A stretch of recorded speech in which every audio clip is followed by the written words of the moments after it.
और फिर एक दिन हरीश को किसी बिजनेस पार्टी पर इनवाइट किया गया है, जहां शहर के सबसे बड़े बड़े बिजनेसमैन आए हुए थे। हरीश मित्तल का दिन पर तैयार हुआ। हरीश उस पार्टी का चीफ गेस्ट था। हरीश जब वहां पार्टी पर जा रहा था तो रास्ते में उसकी कार की टक्कर एक लड़की के साथ हुई। उसने जल्दी में बाहर निकल के देखा तो वह हैरान हो गया। वो अमीरा थी, उड़े हुए बाल, पुराने कपड़े, मिट्टी से भरा मुंह। हरीश जल्दी जल्दी उसे हॉस्पिटल लेके गया और उसके होश में आने का इंतज़ार करने लगा।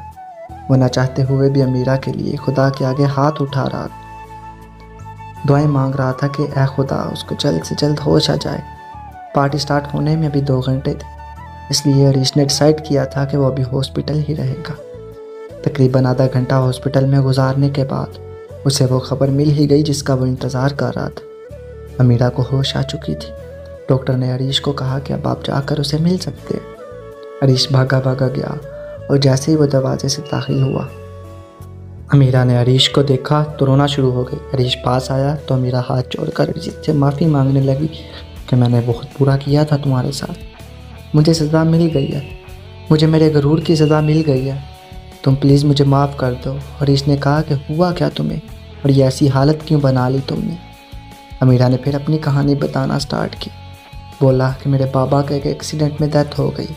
मेरे चचा ने धोखे से सारी जायदाद अपने नाम करवा ली, क्योंकि वे मेरे पापा के सगे भाई नहीं थे, मुंह बोले भाई थे। उन्होंने सारा बिजनेस अपने नाम तो लगवा लिया और फिर आहिस्ता आहिस्ता उसे जुए में उड़ाने लग गए। मेरी माँ तो पहले ही बाप के दुख से लड़ रही थी। कब लड़ते लड़ते वो ये जंग हार गई पता ही नहीं चला। एक दिन मैं सुबह उनके कमरे में गई तो वह ज़िंदगी की जंग हार चुकी थी। चचा ने आहिस्ता आहिस्ता जुए में सब कुछ हार दिया। बड़ी बड़ी कंपनीज लॉस में चली गई, कर्ज आ गया, पाई पाई के मुहताज हो गए। जब बात तो वक्त की रोटी पे आई तो वो भी बमुश्किल पूरी होती थी। ये देख चचा ने मुझे भी घर से निकाल दिया।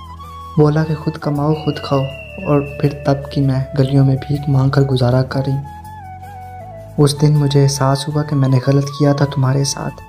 मैं तब से ढूंढ रही थी तुम्हें, लेकिन देखो शुक्र है खुदा का, चाहे एक्सीडेंट ही सही, लेकिन मुझे तुमसे मिला दिया ताकि मैं तुमसे अपने गुनाहों की माफ़ी मांग सकूं। हरीश ने कहा कि तुम्हें अपनी गलती का एहसास हो चुका है ना, यही काफ़ी है। हाँ, मैं तुमसे मोहब्बत करता था, करता हूँ और करता रहूँगा। कभी ऐसा होगा नहीं कि मेरी मोहब्बत तुम्हारे लिए कम हो जाएगी। ये सुनता ही अमीरा बेहद रोई और बोली कि मैं तुम्हारी मोहब्बत के काबिल नहीं हूँ। हरीश ने कहा यार, गलती इंसान से ही होती है, और जब खुदा माफ़ कर देता तो इंसान क्यों माफ़ नहीं कर सकता। बस तुम अब मेरी इज्जत हो, मोहब्बत हो, और हाँ अब रोना नहीं तो नाराज़ हो जाऊँगा मैं तुमसे। मीरा रोते रोते हंस दी और हरीश के गले से लग गई। हरीश ने सहारे से मीरा को उठाया, उसे करीबी माल लेके गया, अच्छी सी शॉपिंग करवाई, अच्छे से कपड़े पहनाए और उसको साथ लेकर पार्टी में गया।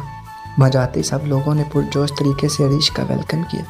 मीरा ये देख के हैरान रह गई और पूछा ये सब क्या। तो हरीश ने उसे पूरी कहानी बताई कि कैसे कैसे उसने सुसाइड अटेम्प्ट करी और कैसे फिर वो यहाँ तक पहुँचा। मीरा फिर से रोना स्टार्ट। हरीश ने बड़ी मुश्किल से उसे चुप करवाया और उसको साथ स्टेज पर ले जाकर ऐलान किया कि हम दोनों अगले कुछ दिनों में शादी करें। आप सबको इनवाइट कर रहा हूँ अपने रिसेप्शन पे, आइएगा ज़रूर। उसके बाद हरीश को स्टेज पे बुलाया गया और पूछा कि आखिर आपके कामयाब होने के पीछे वजह क्या है। तो हरीश बोला, ये बात याद रखना कि अगर खुदा आपका दिल तोड़वा दे तो आपके पास 2 रास्ते हैं, हिम्मत हार जाओ या ज़िंदगी हार जाओ। या दूसरा रास्ता उस दिल टूटने की तरफ को लेकर इस कदर मेहनत करो, इस कदर कि ये ज़माना उठकर आपके लिए तालियां बजाए। हाँ, मेरा भी दिल टूटा था, लेकिन मैंने सोचा कि मोहब्बत अगर सच्ची हो तो मिल ही जाती, वसीला खुदा ने बनाना होता, बस खुदा पर भरोसा रखे। मेरा भी दिल टूटा था, लेकिन मैंने उससे हिम्मत नहीं हारी बल्कि उसे अपनी मोटिवेशन बनाया। और आज आप सबके सामने मैं यहाँ हूँ। तो मैं इस यंग जनरेशन से जैसे इतना कहूँगा, माँ बाप सबसे ज़रूरी है। अगर ये ज़िंदगी मुश्किल लग रही फिर भी माँ बाप को सोचना और उन्हें कोई दुख ना पहुँचाना। दिल टूट जाए तो सब्र करो, माँ बाप के पास बैठो और फिर मेहनत करो, जैसे इससे ज़्यादा कुछ नहीं। कामयाब बनो उनके लिए जो आपको नाकाम देखना चाहते हैं। ये सुनते पूरा हाल तालियों से गूंज रहा था। वापस आए घर हरीश ने मीरा को माँ बाप से मिलवाया और सारी कहानी सुनाने के बाद कहा we are going to marry. माँ बाप जो पिछले 3 सालों से हरीश को बेहद फोर्स कर रहे थे शादी के लिए, लेकिन वो मान नहीं रहा था, इस तरह कहने पे बेहद खुश हुए। उन्होंने भी झट से हाँ कर दी और यूँ हरीश और मीरा की शादी हो गई और यह कहानी भी ख़त्म हो गई।